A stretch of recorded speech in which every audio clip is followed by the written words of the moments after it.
Niterói, na região metropolitana do Rio, é a mais nova cidade do país a tornar obrigatória a reutilização das águas cinzas nas construções. Reutilizar a água que vem da pia do banheiro, do chuveiro, da máquina de lavar e do tanque. E essa água tem que ser pronta para ser utilizada no vaso sanitário, para regar planta, para lavar o piso e objetos. O Cidades e Soluções foi até Cubatão, em São Paulo, para conhecer de perto um modelo de construção sustentável que é considerado um exemplo para o mundo pela ONU. Ele gerou um benefício social para aquela comunidade e ainda reduziu o impacto ambiental.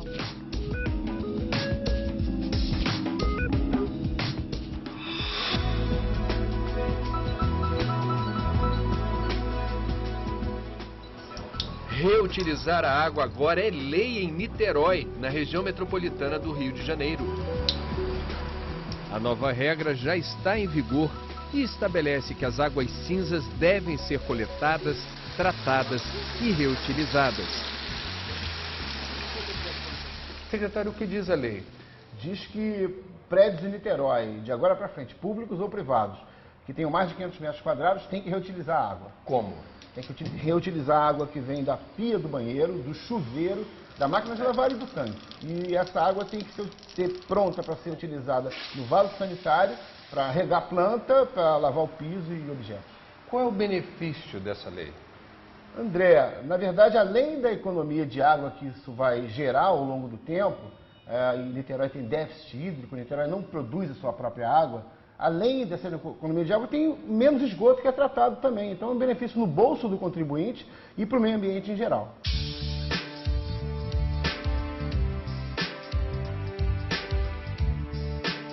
A ideia é tão boa que antes de a lei ser aprovada, 5 prédios da cidade já tinham um sistema.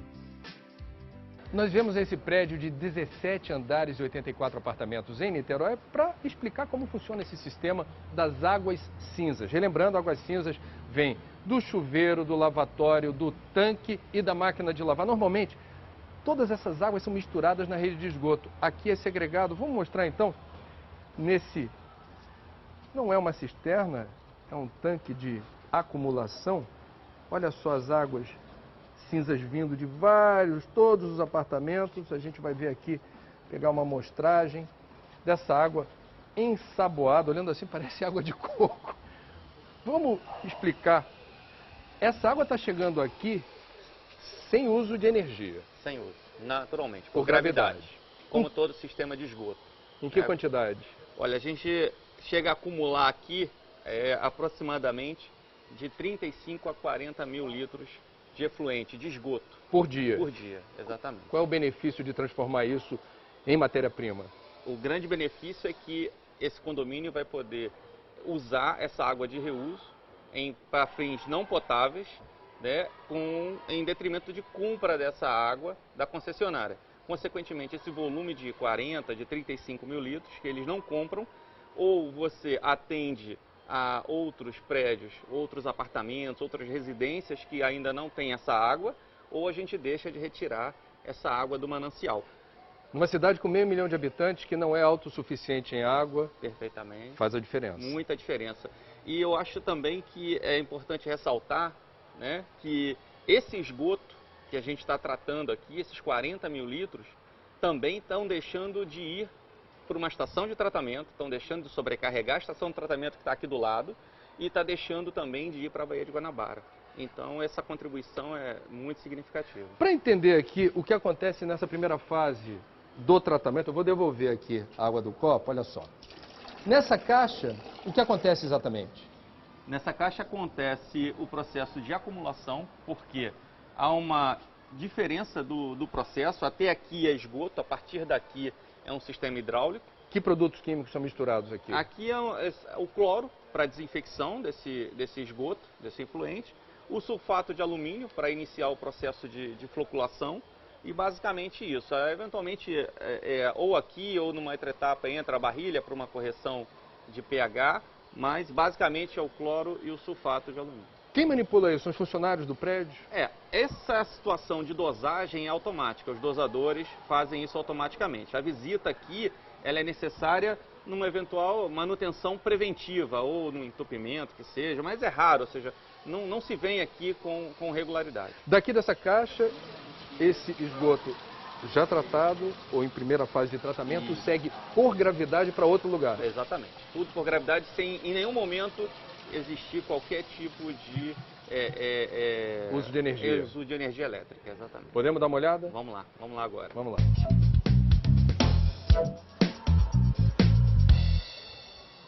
Então, Alexandre, fica aqui na garagem. Isso. Aqui na garagem, esses armários extremamente discretos. Pode abrir? Somente com uma plaquinha ali avisando que aqui ficam os cilindros que farão a filtração de todo aquele efluente que você viu lá em cima. É um processo que é silencioso, né? Você não tem barulho, você não tem mau cheiro, né? Você percebe que, como não há nenhum equipamento eletromecânico, se essas portas permanecerem fechadas, as pessoas que aqui convivem nem percebem, nem sabem o que está acontecendo. A gente pode, mais uma vez, pedir a gentileza para dar uma olhada numa amostra da água. A água aí cinza. já está pronta. A Não água aí já é água de reuso. Aqui não tem torneira porque não se pega água daqui. Não, vocês estão abrindo uma exceção para a gente, Estamos né? abrindo uma exceção. Essa água aí... Está fazendo uma pequena lambança aqui, mas é por uma boa causa. Não tem problema. Pronto, maravilha. Essa água está pronta. Essa é a água de reuso, que daí ela vai para a cisterna e depois ela é distribuída por todo o prédio para fins não potáveis. Descreve essa água pra gente. Essa água, ela está desinfectada, totalmente desinfectada, está clorada para poder ser reservada na cisterna e ser distribuída.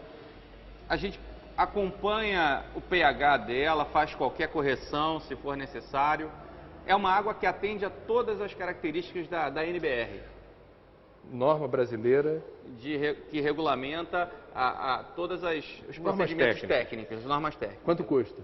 Vamos dizer que para uma parte de um prédio como esse aqui, em torno de R$100 mil, toda a infraestrutura do sistema. Amortiza-se isso em função do não pagamento de água potável? Em um ano. Em um ano? Em um ano esse sistema está totalmente pago, a partir daí é só lucro para o condomínio. Lucro que eu digo é menos despesa para o condomínio. Ou seja, digamos que eles consigam economizar 50% ou mais da conta de água, que hoje é o segundo custo mais elevado no condomínio. O primeiro é a equipe que trabalha aqui, o porteiro, o zelador, os faxineiros, esses são os que custam mais caro.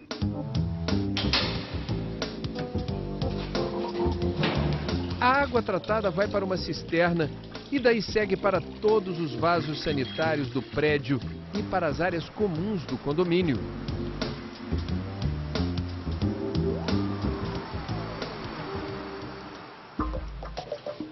Nós visitamos um dos apartamentos. Olá, bom Oi, dia. tudo bem? Certinho? Tudo bom? Podemos Fica entrar? à vontade. A arquiteta Cristiane Mendes considera o sistema de reuso das águas cinzas um avanço no modelo de construção. Ô Cris, qual é a sensação de morar num prédio onde a água que está saindo pelo ralo aqui vai ser reutilizada por você no vaso sanitário? Bem, isso eu me sinto não desperdiçando água, né? De certa forma é como se eu estivesse contribuindo um pouco para o meio ambiente, né? Porque a gente saber que a água simplesmente vai ser desperdiçada e vai para o esgoto, é triste, né? Saber que uma água que sai praticamente limpa, ela pode ser reaproveitada. E aqui funciona de uma forma muito legal, porque ela vai para o vaso sanitário, né? E é uma das coisas que gasta mais água. Então eu sei que a água que eu estou usando aqui, depois ela vai estar ali e eu vou estar consumindo novamente. Isso é ótimo. Para você, isso é importante? Isso faz a diferença? Isso fez toda a diferença quando eu comprei o apartamento. Na verdade, eu só comprei esse apartamento por conta do sistema de reuso. Porque foi em dezembro de 2009, eu estava pesquisando todos os imóveis que tinham na época nessa região para comprar, né? E o custo-benefício e tudo, mas esse daqui, pelo fato de ter o sistema de reuso, eu preferi pagar um pouco mais caro do que um prédio que não tivesse sistema de reuso, porque eu sabia que com o tempo esse dinheiro que eu estaria gastando ia retornar para mim de alguma forma. Tá valendo a pena? Tá sim, tá valendo a pena. O bolso agradece. Toda vez que Cristiane precisa de água para fins não nobres, como regar plantas ou lavar pisos e janelas, ela vai buscar na torneira que fica na área comum do condomínio. Então, quando eu estou com alguma sujeira na varanda, eu vou lá no corredor, pego a água e lavo a varanda com essa água, que ela é tão translúcida quanto a água que vem da companhia. Quer dizer, os moradores têm que ter consciência de que num prédio como esse muda-se a rotina da fonte da água. Claro, com certeza. Inclusive eu estou com vontade de comprar uma mangueirinha daquelas de jardim para colocar lá quando eu quisesse lavar a varanda, eu trago a mangueirinha e lavo a varanda, para não ter que ficar enchendo o balde. Como síndico, qual é a tua opinião em relação a esse sistema nesse prédio? Justamente esse sistema que veio a calhar para quem está procurando economia dentro do mercado hoje em dia. Porque as contas de águas que a gente vê por aí são sempre muito altas dentro de condomínios, né? E esse sistema aqui para a gente ele só trouxe benefícios. Como a gente pode verificar, tudo que a gente consome na parte comum, em termos de lavagem, de limpeza, nós utilizamos especificamente a água de reuso. Isso vem a trazer uma economia muito grande para o condomínio. Além das águas cinzas, Niterói já tem leis que tornam obrigatório o uso de água de chuva e também a medição individual de água potável, com hidrômetros em cada domicílio. Medidas que reduzem ao máximo a demanda por água das nascentes e mananciais. Esse é um processo de 3 leis que se complementam para mais cuidado com a água. Numa cidade como Niterói, que não produz a água que consome, isso faz a diferença? Com certeza absoluta faz e vai fazer. Se a gente tiver um consumo, uma economia de 30% num prédio, de cada 3 prédios, a gente está economizando o consumo de água de um prédio.